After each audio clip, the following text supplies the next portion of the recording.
what's popping right now, and what's popping right now is Pokemon Arceus. Um, it's the latest iteration of Pokemon. It's a Pokemon game that we've never seen before. In my opinion, as I've played almost every single Pokemon out there, and I haven't played a game like this. Um, Agreed. so 100%. I think that before I give my opinion, I wanna hear from you, because I know you already said from the beginning before we started this. You said you enjoyed it. Or sorry, you're enjoying it, but you have some gripes with it. I have less gripes than it seems that maybe you have. So I want to hear what your gripes are, and maybe I can agree with you, and or maybe change your mind. So let it rip. Yeah, of course. So I would say from the get-go, the game is definitely different, which I actually enjoy. It's definitely different from your average Pokemon game, where they pretty much walk you through the whole process, and it's the whole interaction of catching Pokemon is completely different compared to the Arceus, which I actually like. Other than that, I kind of feel like it's not truly open world in a sense, where like you still have like you're still bounded by the game in a sense, where like you can't just really explore certain areas unless you reach a certain amount of levels or you completed a certain quest. So it's not an open world from the get-go. So I would say that's like probably one of my only gripes. Other than that, I truly like the game. I enjoyed it a lot. But from what I've been reading though online, I hear that most people don't like the graphics. First of all, the graphics is a huge issue a lot of people have with it. I would say most of the comments are, essentially, why am I getting PS2 graphics on a Switch? This is a 2022 game essentially. So, they should at least up the graphics, make it look a lot nicer, So that's, like I would say, that's definitely one of the major gripes a lot of people have with this game. Right. As far as that, like the second thing that I heard is that a lot of people have been having this issue where like they get stuck in one particular mission and they can't get out of it, and like they have to do a hard reset or see if they have saved it previous to the mission in order to get out of it. So yeah, that's what I heard. So like that's what I have so far. Like otherwise, story-wise, I like it. I would say playing through the first 5 minutes of it, I wasn't expecting the story to start the way it did. I don't want to say any spoilers in case anybody else hasn't had a chance to play the game yet. But I would say like the first 5 minutes, I wasn't expecting the story to start out that way. I was expecting it to start a completely different way, but it didn't turn out that way. So that was kind of interesting. I kind of understand the take of it all. Catching the Pokemon is pretty cool. The alphas are a new thing. That's pretty cool too. There's a positive and negative compared when getting an alpha Pokemon compared to a regular size Pokemon, and actually size does matter a lot in this game. Surprisingly. It does matter a lot. So depending on what Pokemon you catch, the size does matter depending on speed and power. So that's pretty interesting. I also read that a cool thing about this game is that there is no IVs in this game. So I know previous Pokemon games, they were really bound by IVs. So if you wanted to breed, which there's no breeding in this game as well. If you wanted to catch a Pokemon, so you could breed it for the IVs to actually use it competitively, there was a lot of stuff you had to do, but this game doesn't have IVs at all. They actually have a whole different system where you can actually max pretty much. I forget what the technical name of it is, but essentially it's different stats and different attributes. Yeah, different stats. Yes, your character. Right. So so you can essentially max out all your Pokemon to 10. Pretty much a nice Pokemon, stuff like that. I would say probably one of the gripes that I have that a lot of people may not actually like, or let's say, I would say like agree with as well, is that they made catching shiny Pokemon a lot easier. And I was always the one that if I catch a shiny Pokemon, it was definitely one of those rare events, like one of those like oh shit moments where like shit went so shiny, unless I'm shiny hunting. But in this game, there is a mission where they just give you one out of the blue, and then after that, yeah, which is a blue Ponyta. Other than that, like you could once you start in the game, you could just catch a shiny pretty easily now. It's actually a lot easier to catch a shiny than it was in previously. So a lot of people may like it. Honestly, Yeah. there's people that like the shiny hunt, and I kind of feel like the people that truly like the shiny hunt are kind of on a double edge about it. Yes, Right. they like because it's easier, but then they made it too easy. Right. But yeah, but that's what I have. That's your take. I mean, That's my take on the game. Yeah. I mean, I agree with the last stuff you said. To an extent. Now, again, I'm loving the game. To your point, you know, the game started in a way where, and it's played out in a way where we've never seen before, without giving anything away. What everybody already knows is, this game is unlike any other Pokemon game we've played. As you are not just a regular, you know, oh, I'm gonna be a Pokemon master, I'm gonna go to every gym and fight this dude and effectively play with the same 7-8 Pokemon throughout the whole entire game, right? This is completely different. This takes you hundreds of years before the OG Pokemon that we played, before that handy dandy Pokedex that we have. I even have one, a real life one, in my freaking garage. This is the OG one from the OG Pokemon store. It's super fire. And before that Pokedex was created, these mofos were writing it down, inscribing it in notebooks, right? These collecting all these data, and I think it's so fire that you get to be basically a nerd, you know, a scientist, developing, you know, this the first ever Pokedex there. So it challenges you to think like a scientist and understand the process of it. Like, you caught a Pokemon before, you knew everything about it, where the region it would generally be found in, what its weaknesses were, what attacks and all that stuff. You don't know shit in this one. You're the guy who figures that out, right? Yeah. And that for me that was impactful for me, because I'm like, shit, like, you really, that's a big deal if you think about it. And so I'm like, damn, that's awesome. And so just I want to touch on a couple points you said. You had a gripe with the map, right? And you know, and I actually saw a video of that recently too, and somebody had an issue with the map size. Like, oh, you know, you really can't go into any deeper into map until you do the missions. But I don't really want to do the missions. I want to explore. I will say, I think that the map can expand, and I think at least from where I'm at right now, I'm not too far into the game. I think I just beat a certain, you know, boss, if you will. I guess the first boss you can fight in the game, but that was already several hours into me already exploring. I think I just reached rank 4, Nice. but that's because I was out here just playing the game. Like, there's a lot more to the game than just simply, I'm gonna catch this Pokemon, train this Pokemon to be Super Beast, and I'm gonna go kick everybody's ass. Like, you have to invest more into it. And whereas I think the map is big in the sense that wherever you go, there's a crap ton of Pokemon there, and I love how interactive it is, because there's Pokemon in there that, historically speaking, like a Paris, right? That little mushroom bug looking mofo. Yeah. In every cartoon and every Pokemon I ever played, it was always known as a timid Pokemon, bro. You play Arceus, that motherfucker is pulling up every time, ready to kick your ass. I'm like, yo, chill the fuck out, bro. I'm just walking by, and they want the smoke. And like, and I love that though. I'm like, oh shit. Because again, this time Pokemon are seen as these just fucking wild animals, and they're fear of them. So I'm like, fuck, bro, like, that is a sick ass, you know, concept of it. And if you don't like grindy games, and if you don't like the concept of having to be a researcher, and you want to just strictly just be that Pokemon master and go, then it's not maybe the game for you. As far as the graphics goes, I love the way it looks. Now, let's be honest, bros. You're playing a game on Nintendo Switch. Yeah. You're not playing on a computer. You're not playing on a PS5.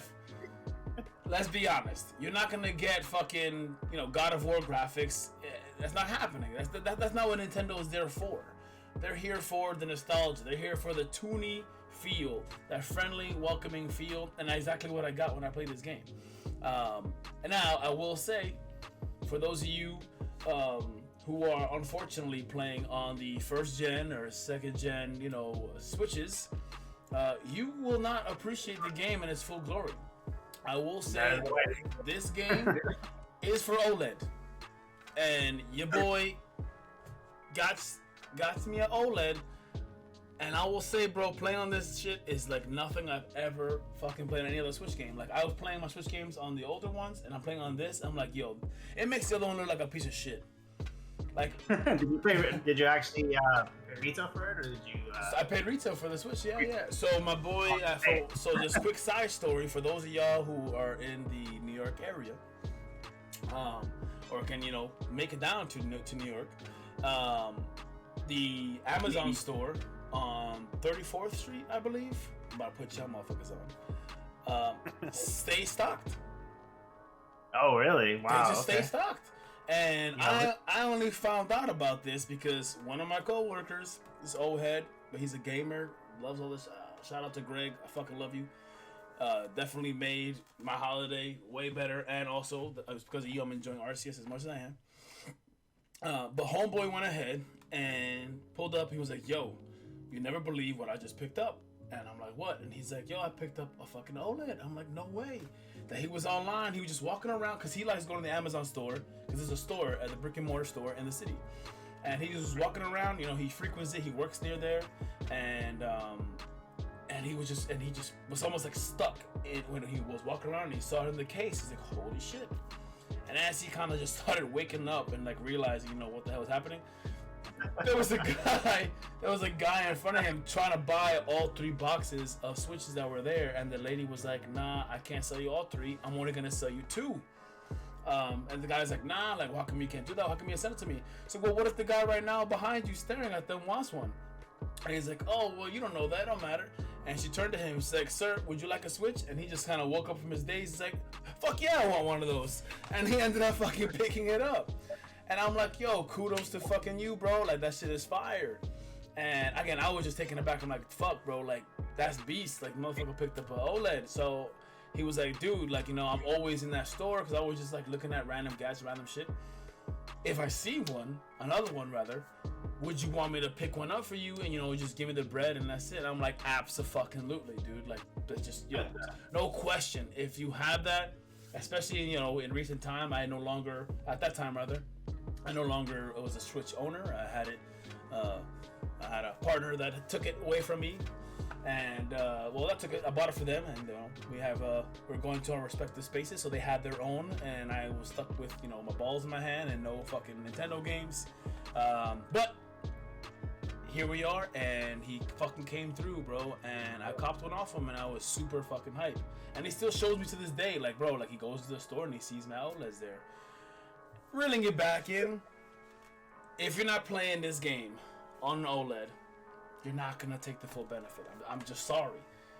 It's just not. Like, the colors in there, the dark blacks in here, like, it's just fucking beautiful.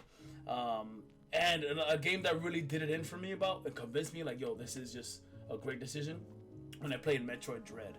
Metroid Dread on the Switch, bro, is fucking beautiful. So smooth. Graphics just pop and fluid. Shout out to them. They did a great job on that game. If you haven't copped Metroid Dread, there is a playable demo. Try it out. It's actually pretty challenging. But again, OLED is where it's at. That's just me personally. Back to the Arceus. Again, I just love the format of it. To your comment on the shiny. Yes, it's a little bit easier. There is a system to get shinies now, where before it was way more random. It's still random in this game, but there is a quote-unquote easier way to increase your chances, and there's multiple ways you can do it. There's one way where if you complete so as you're creating this Pokedex, each of these Pokemon have certain challenges you have to complete. And there is like a Pokedex rank of like 10, up to 10, and that's like the max rank. And once you hit that Pokedex rank 10, the chances of you being able to see it in the wild as a shiny will increase. And the more challenges you have completed, if you got 100%, it increases your chances. So I have several of them like that, but I've only caught 3 of them. The other two ways you can go ahead and farm shinies, if you will, are these things called breakouts, and then these like space rifts. Like you go into like these little rifts and shit. I'll try to give a bunch away. There are ways you can technically farm, and you can. What I mean by farm is like if you go into these encounters and if you don't find a shiny or you kill the shiny for whatever reason, you can always hard save prior. So you always want to. I recommend everybody turning off autosave in this game because it'll fuck you up down the line. You want to always hard save. That gives you more control of your journey as the next up and coming fucking Bill Nye the Science Guy Pokemon Master dude. I don't know, bro. You get to customize your character. You get to customize your look. You get to fucking do all these side quests. I love the fact I get to craft just about everything I fucking need. That's just the Witcher fucking player in me. I like fucking scavenging and getting materials and building it. Like I don't have to go to a market to buy anything. I get to craft all of it. And I love the fact that it's not by weight. It's just you have a certain amount of slots. But I can carry 300 Pokeballs if I fucking did the scavenging. So it's a that what? No. I said I'm saying that's a good point. Yeah, dude. Like I don't have to buy. You technically don't have to buy shit in this game.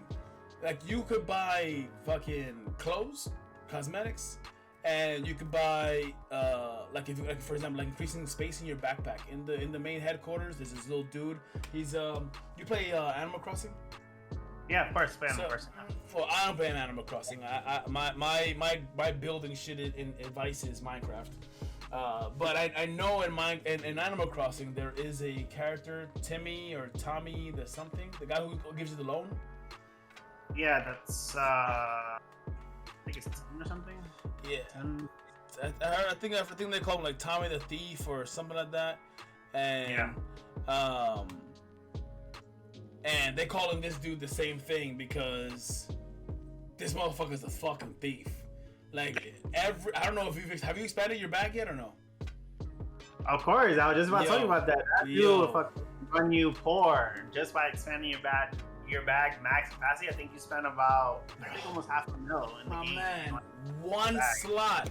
Just you spent all this money for one slot. Like what the fuck is that?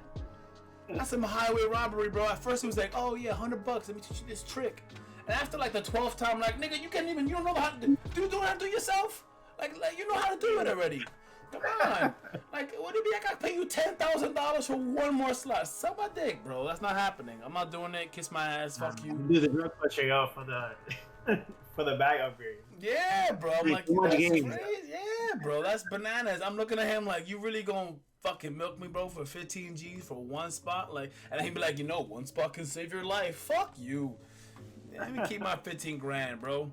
So, but yeah, outside of that, though, and I guess the reason why they do have that, because again, conversely, you don't have to buy Pokeballs, potions, anything. All that shit you can scavenge and find and craft on the spot.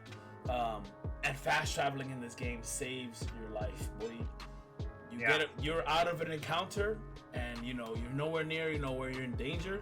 You get to fast travel to a camp. You get to sleep and fucking rest up. Change the time of day, but also heal your Pokemon.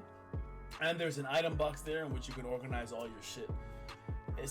The game is taking it to another level, bro. Like this is like on any other Pokemon game again I've ever played, and I'm loving almost every single minute of it. Like I said, my only two gripes were similar to yours. Was well, actually, I don't think you mentioned this. My two gripes. I did all that bullshit talking and I didn't even tell me what I had a problem with was the beginning. That shit was way too fucking long. Way too fucking long. Mad dialogue, mad talk. Shut the fuck up. That's it. That's it. I don't need this. Way too long. Second was there's no battle system. Yeah. This is Pokemon. I want to be able to send a friend code request and be like, yo, pull up to my dojo. Cause we over here in fucking feudal Japan time. Pull up to my dojo, bro. I got 3 Pokemon here. Pull up. I gotta fuck you up. What's up? No fighting? Trash. So hopefully they add that later. Hopefully some DLC pack, which they probably will because they know we're gonna spend our money. But yeah, dude, we're gonna get a lot of good content out of this, and I really am happy to see this. One last note on this before I want to hand it off to you. How lovely, actually. Matter of fact, I want you to answer this question. How fucking awesome is it that you're able to fucking change your movesets ad nauseum? Yes. Perfect. Crazy. Unexpected, honestly. It was actually very refreshing to be able to do that on the spot. So different. I think honestly, I think it's a huge game changer for the game that you're able to do that on the spot, because it changes your strategy right then instantly. Prior to previous games, you had to come with a strategy. Okay, should I keep this move? Should I sacrifice this move? Should I not? And stuff. But this game, it's like wild. It's crazy, and like it is definitely something very refreshing that I like a lot about this game. Very refreshing. Bro, I'm looking at this like, why have they not implemented this forever ago? Bro, it is known canonically. If you look up fucking info, even like on Pokemon like Alakazam and Kadabra, they have an IQ of 5,000. What you mean they can only remember 4 fucking moves? That's bullshit. Emotional, damn it! In the universe, you mean you're going to 4? No. So I mean, yes, you still, you're stuck on the 4 moves. You have to keep only 4 moves in your roster. But if there's other moves that they learn, you could just swap them out whenever you want. Teach the old dog new fucking tricks. Boom. That shit for me was super game changing. So much so where I almost forgot. And actually, when I was looking at one of the challenges, if you pick up Cyndaquil as your starter, who did you pick up? You did? Cyndaquil's, yeah. Yeah, bro. Cyndaquil, the fucking GOAT. Let's go. Typhlosion, Ghost Fire Pokemon. Pull up. Fuck your life. And if you pick Cyndaquil as your starter Pokemon, one of the things you have to fill up in the Pokedex are how many times you've seen him use Flame Wheel. Now, right. If you are an OG gamer like we are, bro, Flame Wheel didn't happen until he evolved to Quilava. That was just a move you couldn't do. So I read this and I'm like, yo, they done fucked up, because how am I supposed to do this when he's not? I can't involve him. Like, Cyndaquil don't know Flame Wheel. I was about to call him up like, yo, give me a refund. Y'all fucked up. But I'm level 26, and I'm like, shit, this is my only one. But I forgot that you can go ahead and change the move, that they learn moves every time. So I went to go switch it. Lo and behold, Flame Wheel's right there. I'm like, yo, these motherfuckers just made this game goated. Like, perfect. I'm gonna give that a cool soundboard here of it's about time. Yeah. It's about time. Yeah. For sure. Nah, bro. I'm just... I'm beside myself. Like I said, I love this game. Seeing this game is gonna take a lot of hours, and I'm here for it. I want to be able to catch all the Pokemon. I want to study the Pokemon. I want to feel achieved, the sense of accomplishment for this shit. So I'm pretty hype. Yeah, I mean, you have any final thoughts on Arceus before we go ahead and move on to the next subject? I think honestly, yeah, actually there is. So I don't know if you read about this or not, but there are people that are saying that so I mean, I don't know if we should discuss this or not, because it is kind of a spoiler in the game or not, but so spoiler alert, anybody who wants to watch this, thank you for watching the video first of all, or the riches of the podcast, but skip this shit because spoiler. Yep, but so essentially what they're saying is that that there's the whole lore around the Pokeball. So there's controversy about it, because in the game they're saying that the ball itself is that the Pokemon turn small. That's why they're able to use the Pokeball. And according to the manga and other stuff, that's not exactly what it is. Right. I don't know it per se, so I'm curious if you know more detail about that. But I was reading that there's people that are saying that there's a part of the game where the actual professor says that the reason that the Pokemon are able to go into the Pokeball because they're able to shrink to that small of a size where they could fit in the balls. And there was something about no, that can't be true, whatever, or so like they're not saying that it's canon essentially. So I was like, oh, that's really interesting, because that was always a thought in my mind growing up, was like, how the hell do the Pokemon actually fit in the Pokeball? You know, like I guess my thought process was that, you know, it has to be the Pokeball itself. There has to be some sort of, you know, scientific discovery where the Pokeball can actually shrink the actual Pokemon into the ball. And it honestly, it makes the most logical sense in my mind because there are Pokemon that are fucking huge. Yeah. Like, Charizard, if you were to compare Charizard in real life, that dude is fucking huge. Snorlax huge. Like, imagine like all the fucking legendary Pokemon. Fucking huge. So it's like, you know, there is no possible way that a Pokemon that big can transform itself that small where it will fit into a Pokeball. It has to be the Pokeball itself. So there is, so canonically, the reason, the way they're able to fit in there is because they're the only kind of species that can manipulate energy in a certain way, and Pokeballs harness that ability. So they basically convert these Pokemon into just pure energy and fit them into the Pokeball, right? And then therefore, going by that line of reasoning, that is why certain Pokemon at a certain level can only be able to harness a certain energy based on the strength of said Pokeball, which is why you have Standard, Great, Ultra, Master, and then all the other ones. So based on the Pokeball's strength and the Pokemon's, you know, ability to be able to harness that energy, you have to use certain kind of balls. So you can't use a regular standard Pokeball on a legendary or whatever. Or again, if you did, the chances of them staying were super slim because again, the chances of them being able to control that level of energy in such a weak, I guess, space. So that's why. But they changed it in this one into they have the ability to shrink. So you know. I mean, not for nothing. I'm not too mad at that per se. I mean, that's just that's their take on it, or maybe that's what they think, right? Maybe that's their theory of it in the game, you know, because the professor said that.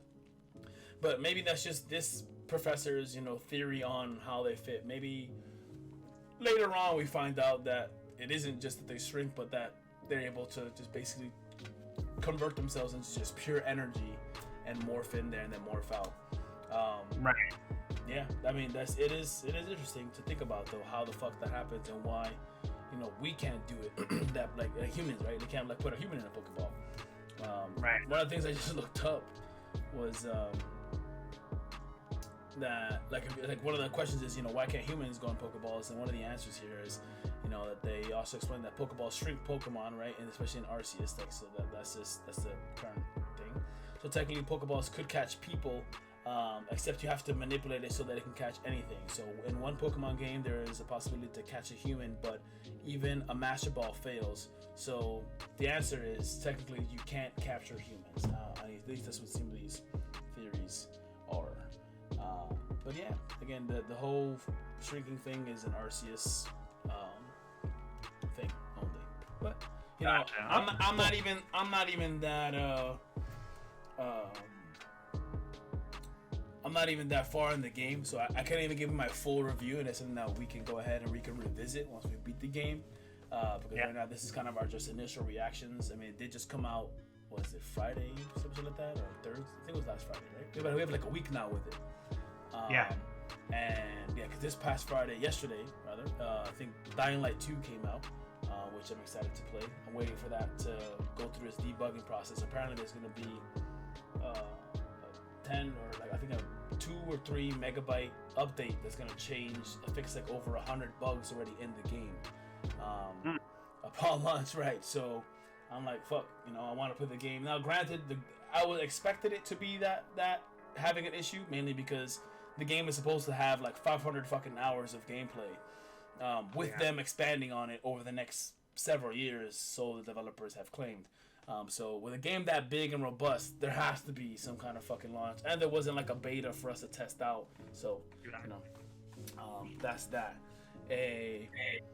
But yeah, so that's Pokemon Arceus. If you're debating on dropping 60 beans for it, I recommend it. Check also your Nintendo store, because sometimes when you buy a bunch of games, you get like Nintendo bucks. So I saved like $15 on it because I bought a bunch of games.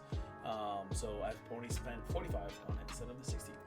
But even if you don't have those bucks, I 100% recommend it if you are the kind of gamer who likes grindy gaming, who likes to be able to, you know, really dive in and flesh it out. If you just want to go ahead and be the Pokemon Master and go gym to gym and beat the Elite Four and yay, hurrah, I beat the Pokemon game, then this ain't for you, bro.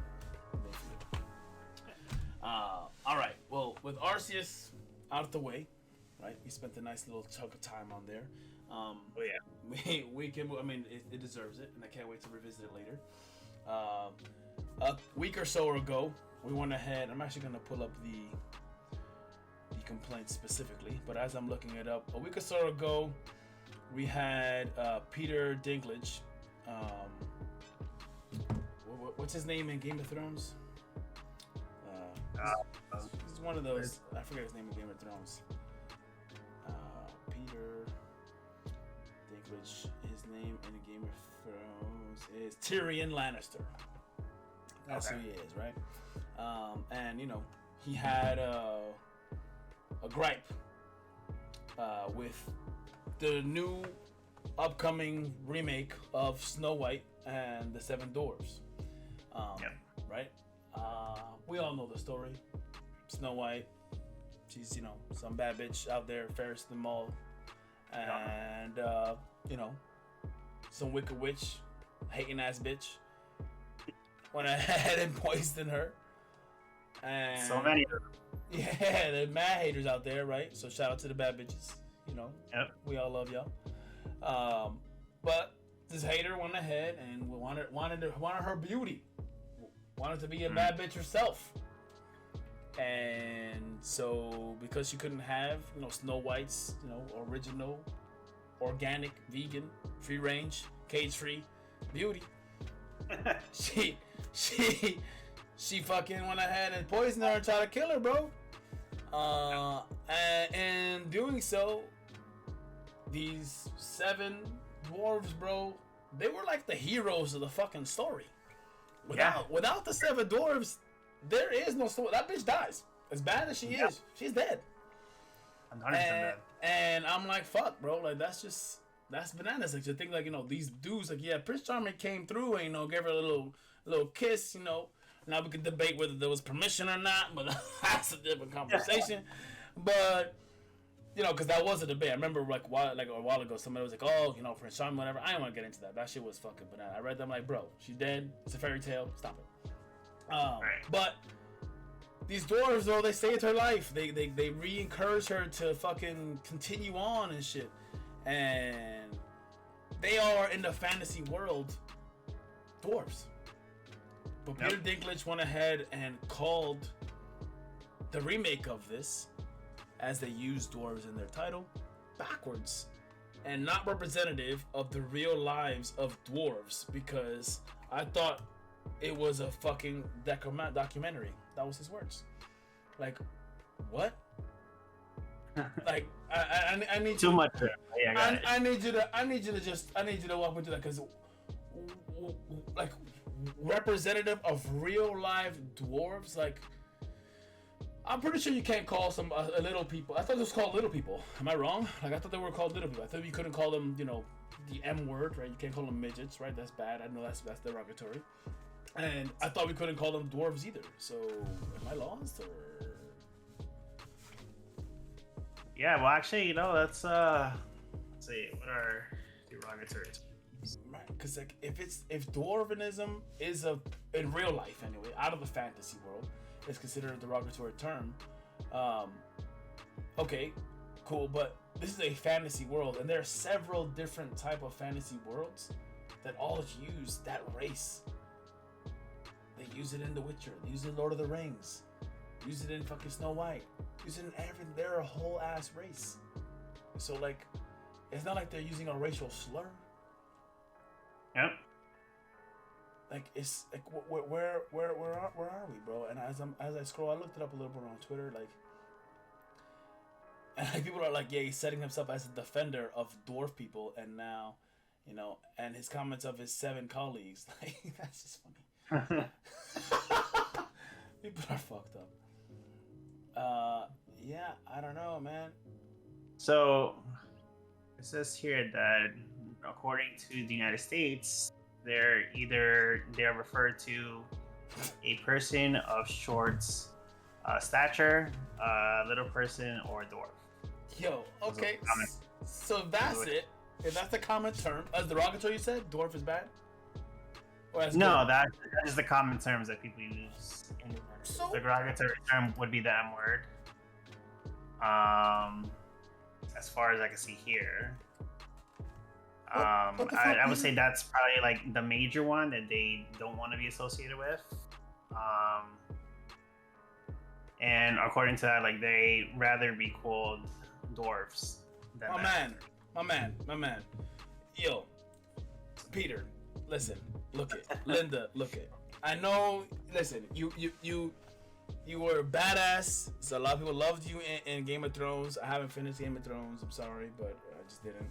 And you know, you were in several other films. I personally fuck with you and your acting career heavy. I think that you are fucking awesome. I loved you. I love what I did catch of you in Game of Thrones. I like seeing you as the villain in X-Men, Days Future Past, when you were making the fucking Sentinels. I thought that shit was kick-ass. I also loved his performance in as the fucking Forge Master guy in Thor, and in Avengers rather, when Thor had to go fucking make the Stormbreaker. You know, I mean, he was giant there, but you know, it was him. You know, like I think he's great. I think he's actually underutilized. I love his character. I love his demeanor. I love what he puts into his work. I think it's dope. But this was just like it was a sorry ass attempt to cancel a fucking movie, and I guess almost to become relevant, right? Like as I'm scrolling here, also what happened? No. It's the whole conversation that I'm getting here is that it was a very selfish thing for him to say. Yeah, dude. Because at the end of the day, it's just his opinion. I don't think it's the opinion of the whole organization in total. No. You know, it's just I kind of feel like he just said that because of where he is socially and stuff, and you know he has a lot more pull when it comes to social media. As far as that goes, I don't know if he did it to maybe get more impact in his career, which I doubt, because you know, just like you said, he's done a lot of great work, and you know, his goes within himself. So I'm looking up here on the Daily Mail, bro, and there are other dwarf actors who actually slammed him for this shit and calling it, like you said, selfish for doing it because your boy made $1.2 million per episode on Game of Thrones, bro, playing your character as a dwarf. Okay. Now, and for you to go ahead and say that it was, and then they also said that it was wrong for Disney to cancel the roles of the Seven Dwarfs in the Snow White remake. So much so, again, he got a lot of backlash on this. Another fucking article from this website or channel called, or page called the Babylon Bee. they're savage for this, and this is them. But the headline is, Dinklage tries to cancel Snow White but comes up short. That's savage. That's not my words. This is that. This is the fucking B. I'll link it to the fucking chat, the description if y'all want to go ahead and bro. But that shit is bro, savage. Yeah. So like, I forgot that he was an elf. Like he played that really. He did. He was an elf. Yeah, he was an elf. He his character was the guy who did the storybooks, and he was like this multi-millionaire coming in, and you know there was a scene with him and oh god, I'm like fucking forgetting names right now, but the guy that played Elf, there was a whole funny skit. I'm pretty sure if I tell you it, you'll probably recall it. Right. But he was telling him, he's like, you know, like don't call me an elf. And like they got into a fist fight. It was just hilarious. Yes, I remember. And he thought he was a real life elf. Oh yeah, bro. Like, come on, bro. Like, yeah, and yes, if I remember him from that movie, X-Men, I do remember from this movie. I actually did watch Pixel. You know, into the whole it's a movie about video games. You know, with like Adam Sandler. It wasn't a movie too. It was pretty funny in that one too as well. But yeah, it's I don't know, like his whole take on this whole thing is just crazy, and you know, and like honestly, like I can understand like the whole term of him being selfish because of the fact that they canceled the movie. You know, that could have been other people's roles that you know they could have started that whole thing. A lot of people wouldn't be able to start their careers with that movie. Yeah. They have potential, and it's like, now you just kind of fucked it up for everybody else. Yeah. For a reason. It was just in your opinion. Now, I would understand, and I'll be 100% behind it if the community as a whole came and said, hey, we just think that this is probably, there has to be a better way of doing this movie. But, that wasn't the case. So to me, it was just like, it was dumb of him to even start it, to be honest with you. Yeah, Crazy. dude. I'm just like, bro, like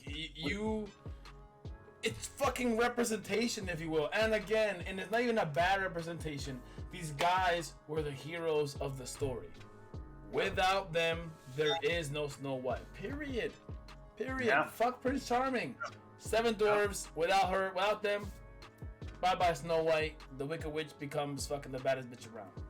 Like, she succeeds. Yeah. So I was just like, fuck off. Like, this goes back to like the greater conversation. Like, you can't please everybody, bro. Like, everybody's gonna have a gripe about something. And it's almost like, for me, like the like Into the Heights. You saw Into the Heights, right? Yes, Into the Heights, yes. As somebody who's from fucking the Heights, bro, as somebody who was raised and spent a lot of time in the Heights, that movie was a love letter to the fucking Latino culture, to the Heights culture, and to the people that are around it there. Like, it was brilliant. It was fucking done well, and I don't know. I absolutely adored every second of it. But there are who bitched about it too. Oh, not representation, not enough. It was a lot of. Most of them were all light skinned, whatever. Were they really though? If you really look at that shit, bro, like, there was a bunch of, like, one of the main guys, the guy who played Dr. Dre in the fucking NWA movie. He was a main character in there. He was one of the dudes who ran the fucking the taxi fucking company. Like, there was a lot of prominent, diverse cast in there, bro, and you still found a way to just bitch about it. Like, I hate that about people, bro. Like, we can't just appreciate things.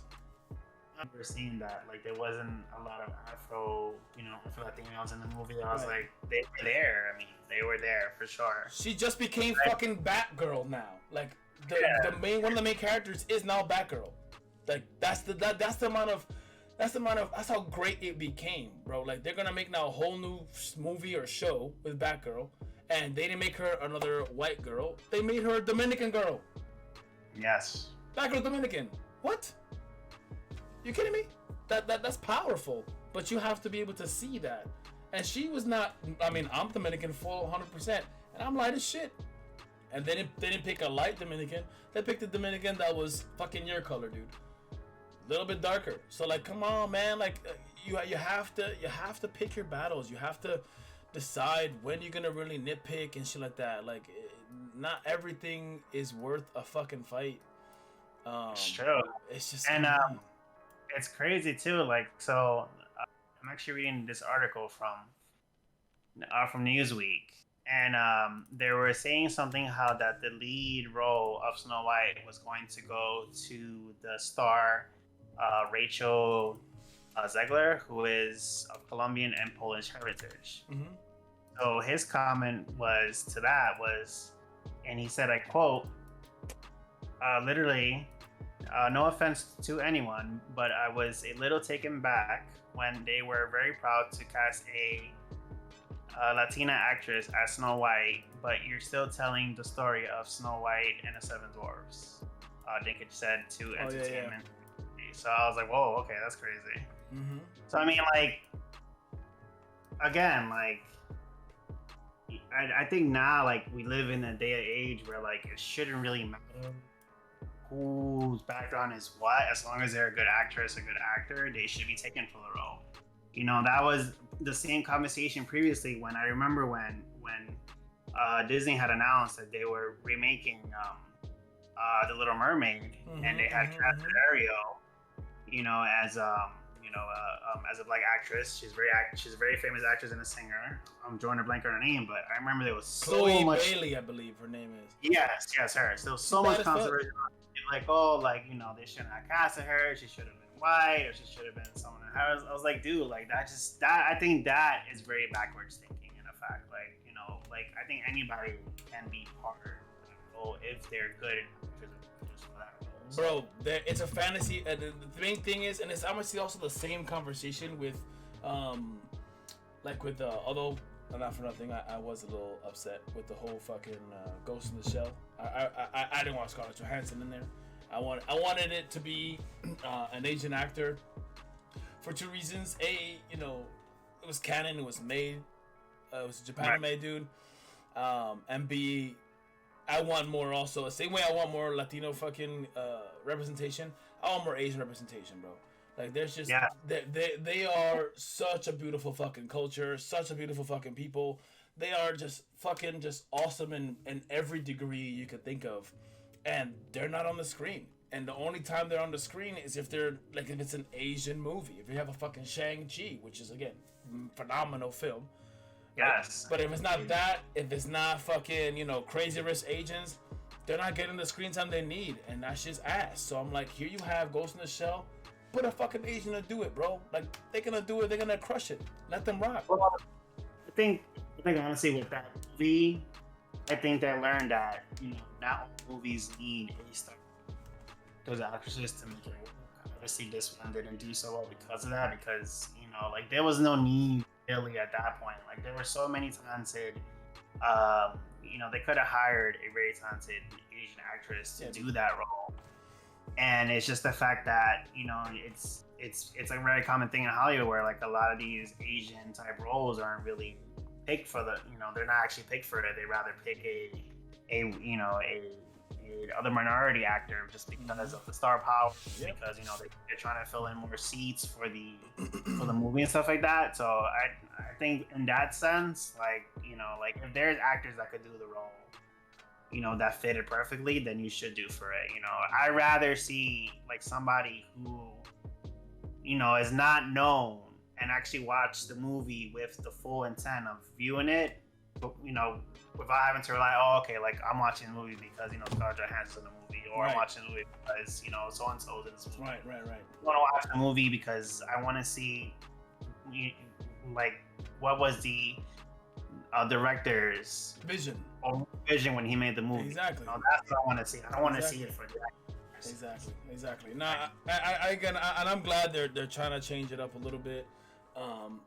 They're going in a good direction. But as far as you know, back to the Dinklage thing, like you took literally food and money out other people's mouths, bro. Like they're gonna change that shit up because, oh my god, Peter went ahead and had an issue with it, blah blah blah. Like, fuck off, dude. Like it's not, and this is something that even with the concept of podcasting, I was talking to, you know, my folks about it.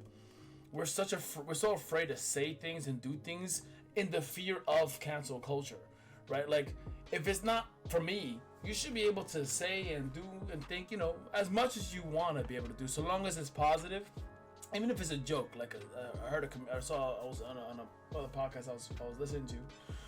This comedian made a joke, like, you know, or not a joke. He made a comment how, like, there is no comedy unless somebody in the room is getting poked. Right? Someone is gonna get bothered or, you know, or offended. You can't have it. It doesn't work that way. The whole thing is somebody's making a joke about somebody else, you know, at whatever expense. We have to realize it is a joke. It's about the intent. If I'm out here and I'm malicious and I'm evil and I want to go ahead and fucking hurt your feelings on purpose and I'm in spite, then okay, cool, that motherfucker needs to get either A, canceled, or B, you know, that needs to be addressed, right? But if we're just talking shit and joking and just having fun, and you know clearly, like, I'm not XYZ, but bro, back the fuck up. If you know Disney's not trying to go ahead and make this movie to shit on dwarves, chill the fuck out, bro. That's just about to hire 7 different fucking dwarves, and they're gonna be able to give them an opportunity to, you know, be better. You took that out of their mouth, bro. So that for me was a little ass. So I mean, that's all I got for that. I mean, again, I was just disappointed in him because, again, I appreciate his work. I appreciate him as an actor, and I expected more out of him, especially because, again, he kind of comes from the same school of understanding of being underrepresented, you know, and underappreciated, and having to go through all level of fucking, you know, not necessarily, I mean, I guess you can say oppression, but just, you know, just degradation. Like, same thing with, like, other, like, good cultures, with Latino, Black community, Asian community, all those people, like, they're misrepresented, they're underappreciated. So I expected more out of him to do that, and that was a stupid move. If you're ready to move on to the next topic, let's go to the next topic. We can go ahead and move on to my boy, Dear John, aka fucking Step Up, or whatever the fuck his dance movie is, aka that stupid ass movie he did with Mila Kunis. That was really bad. And aka homie who's dating apparently Zoe Kravitz. Really? Yeah, motherfucker in there. Senor Channing Tatum. In recent tweets in the Twitter sphere, in his interviews, your boy has come out and said that he, since his Gambit movie, Gambit being one of the X-Men characters, one of the most goated X-Men characters, mind you, Mon Ami. I'm pretty sure I only started using Mon Ami because of Gambit. Come on, Mon Let's Ami. be honest. I mean, what? From the cartoons, man. It was older.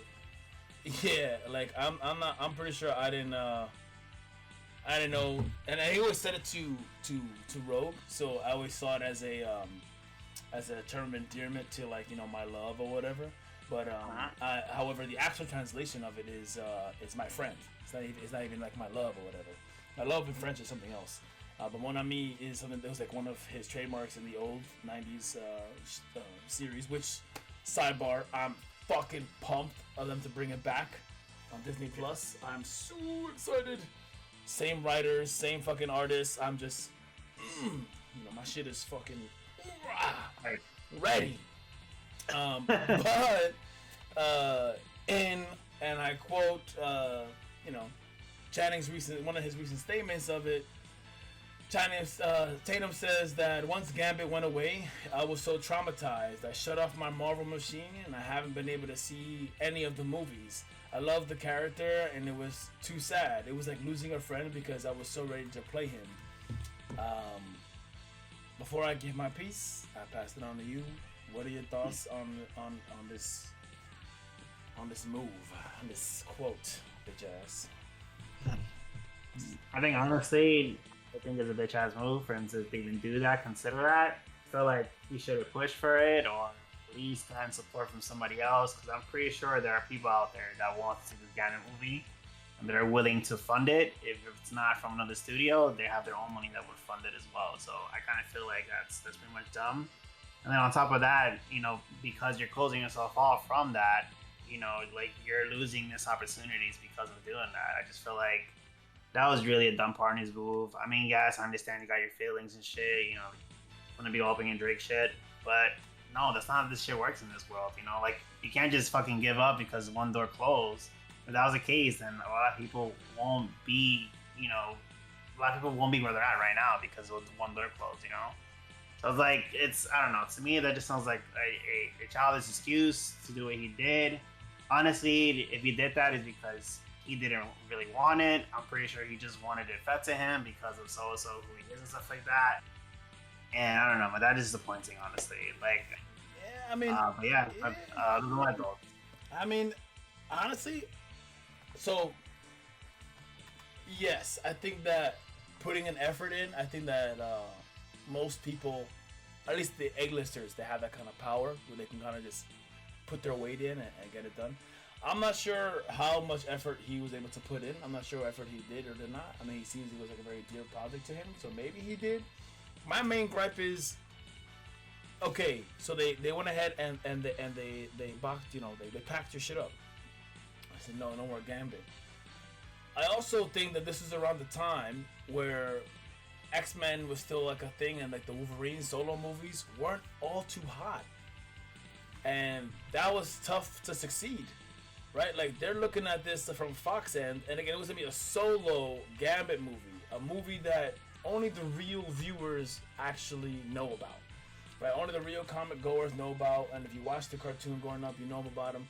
But he's not. Again, like there was a recent poll, and the most favorited and beloved X-Men is, obviously, Wolverine.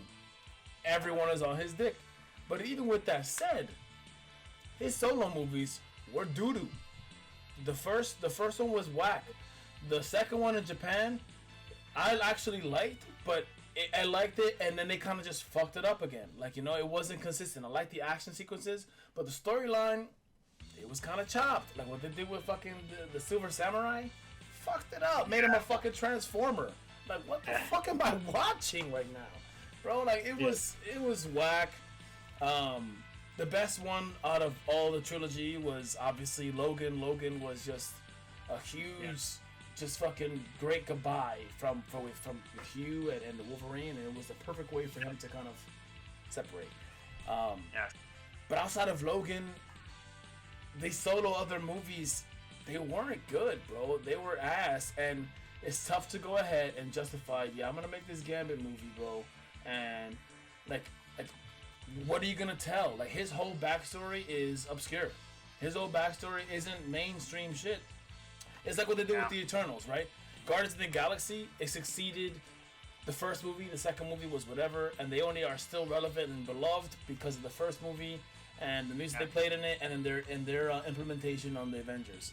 But Guardians of the Galaxy is that was a fucking slingshot by Marvel. Like, we're gonna just Hail Mary, hope that these niggas get it, because who the fuck are the Guardians of the Galaxy? You don't know that shit unless you are a comic fucking nerd. Because they were nowhere else to be seen. Who the fuck are these guys? Who's Gamora? Who's Drax? Who's all these people? No one knew. And they tried the same thing with the Eternals, and it flopped.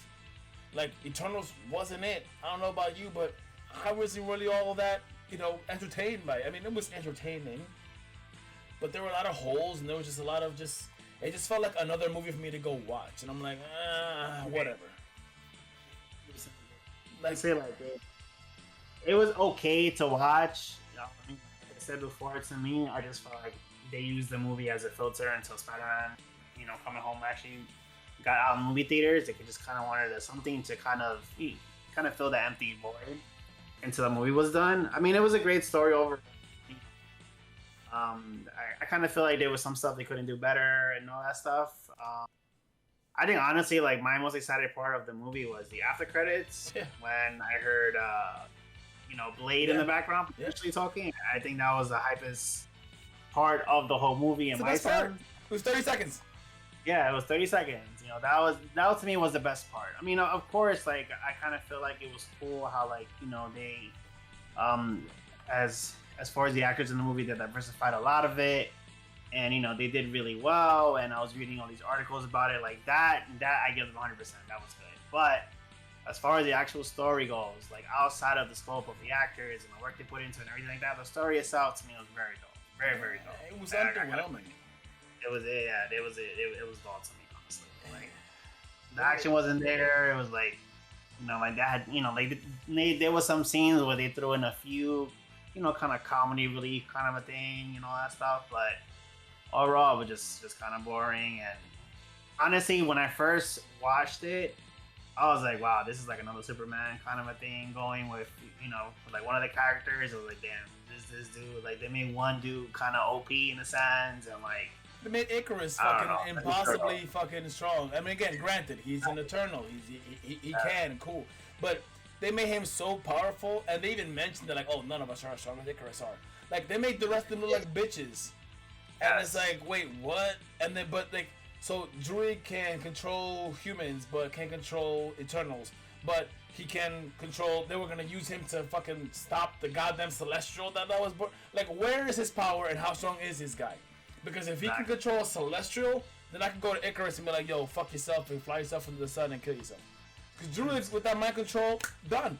Finished. Stop. I loved him, by the way, and also, side note, for those of you who don't know, he is actually credited to be Joker's character in the new Batman. Yes. Which I'm super hype about. We're like a little under a month away. I think we're exactly a month away today. Yeah. I am so fucking hyped for that movie. You have no idea. I think Robert is gonna crush that film. It's gonna be fucking great. I agree. But there's a lot of haters, though. To be honest, in the beginning there was a lot of haters. Of course. But have you seen? You have to see, I think, his other movies, his more recent movies outside of fucking Twilight, for you to respect his game. Like, if you see The Lighthouse, if you see Good Time, you see fucking devil all the time. Like he has these fucking movies, bro, and him in the Nolan movie Tenet. Yes. He has this charisma. Like when I saw him in Tenet, I'm like, that's Bruce Wayne, bro. His swag in there was fucking Bruce. I'm like, yeah, this shit's gonna be fire. He's a good for this. Yeah, I think he's gonna do a great job. Yeah, but I feel like he got the same level of backlash, if not maybe more. I would say maybe equal when he got his backlash for Joker. I know I was the first one to be like, oh my god, the motherfucker from 10 Things I Hate About You and Brokeback fucking Mountain is about to be Joker, bro. Like, what the fuck Prove is wrong, bro. Prove this wrong. Prove everybody. Any haters got proof wrong. Instantly silence, bro. And not for nothing, that was shame on me for ever doubting Christopher Nolan. Christopher Nolan's vision as a director, as a producer, as a storyteller is fucking I personally believe he's like one of the top fucking directors of all time. I love every Nolan film ever, because it's just, you have to dig deep. He makes you question things and think about things. Even those Batman movies he put together, bro. Like, you take the Batman element out of it, it's still a great fucking film. Because it's about people and fucking conflict and all that shit. Wait.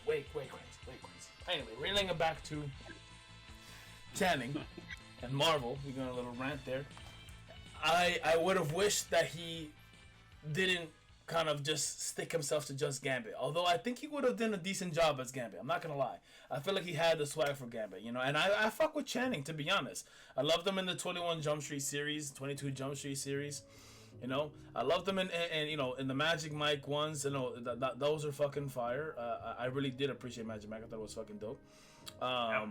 He has, you know, quite a few films out there that I really I fuck with. Again, I like him as an actor, and to think where he came from too. Like the whole even thing with Magic Mike, he came from it because he made that shit almost as like an homage to himself, because he was picked up from as a model.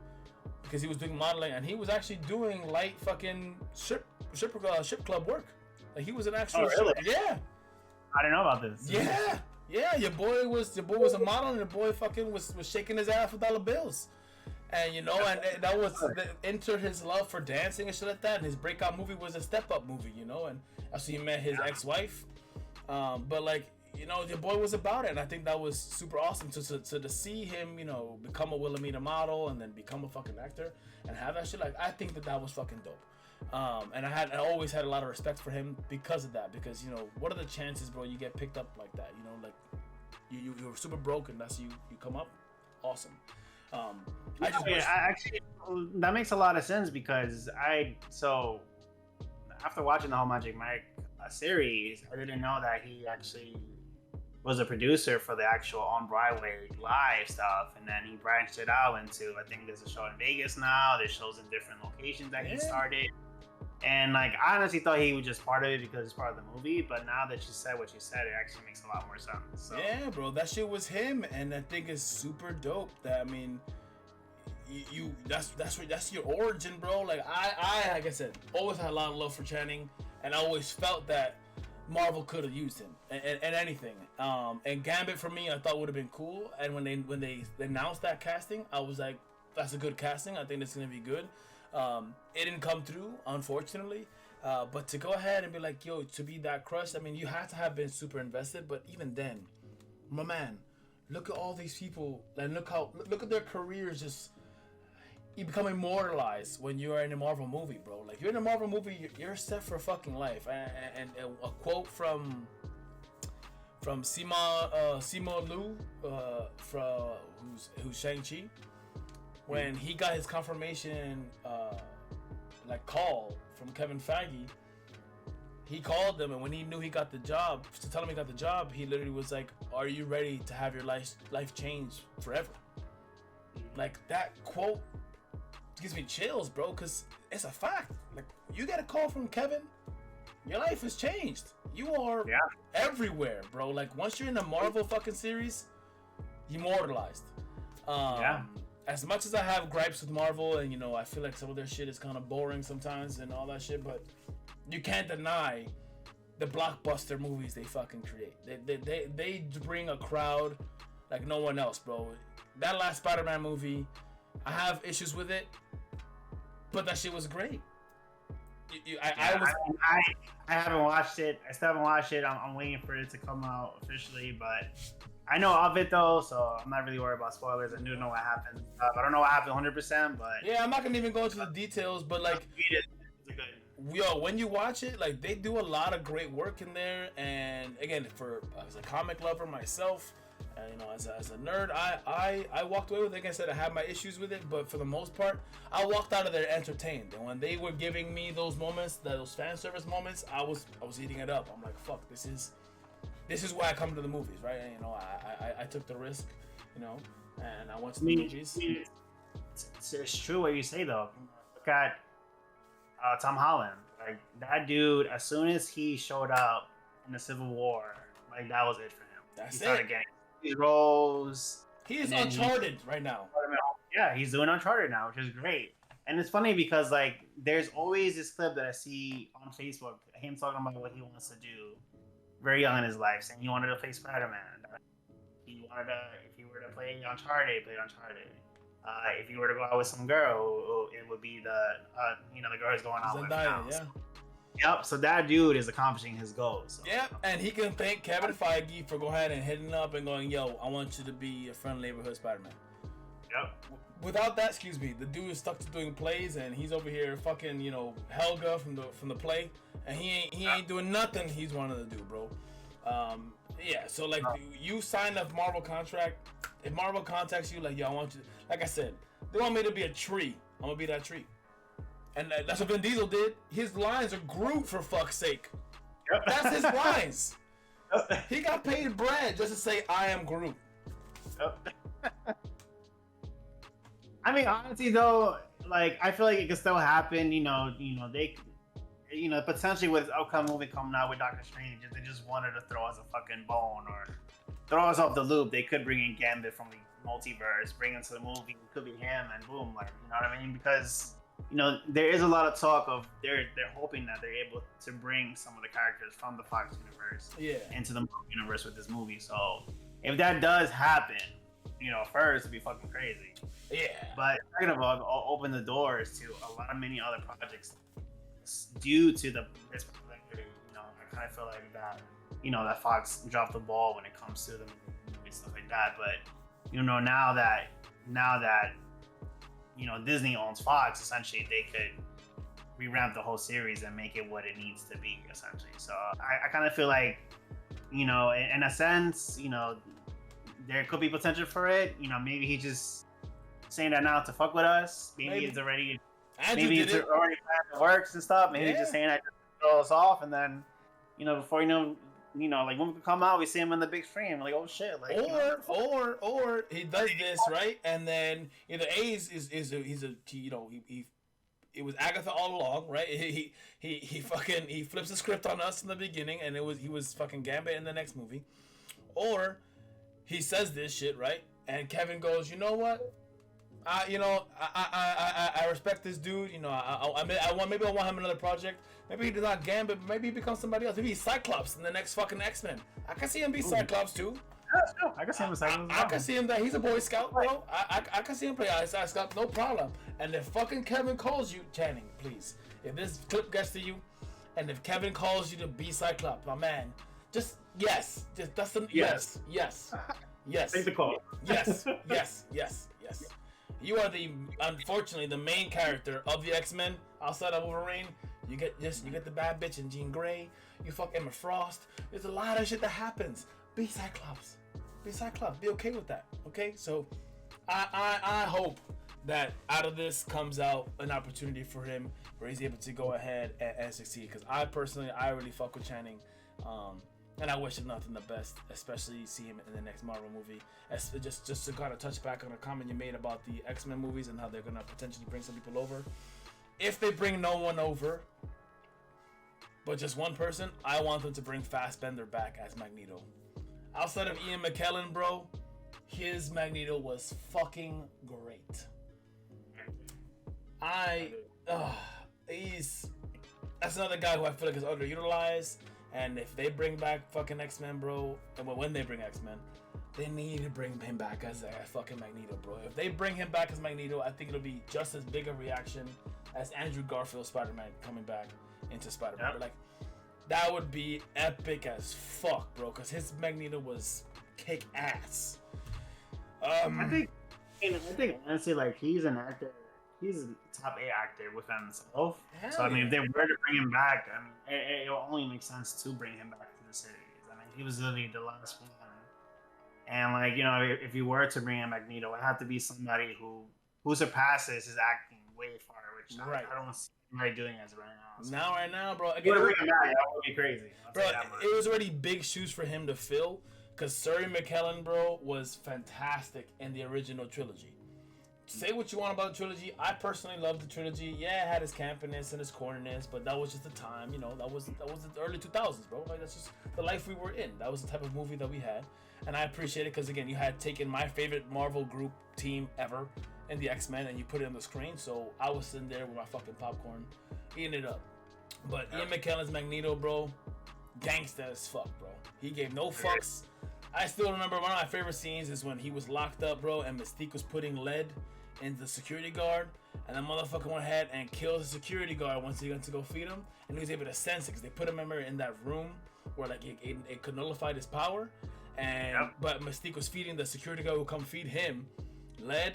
So when he at one point he went and he's sitting there and he senses the fucking lead in the security guard's blood, and he just instantly his charisma and his fucking confidence came back up.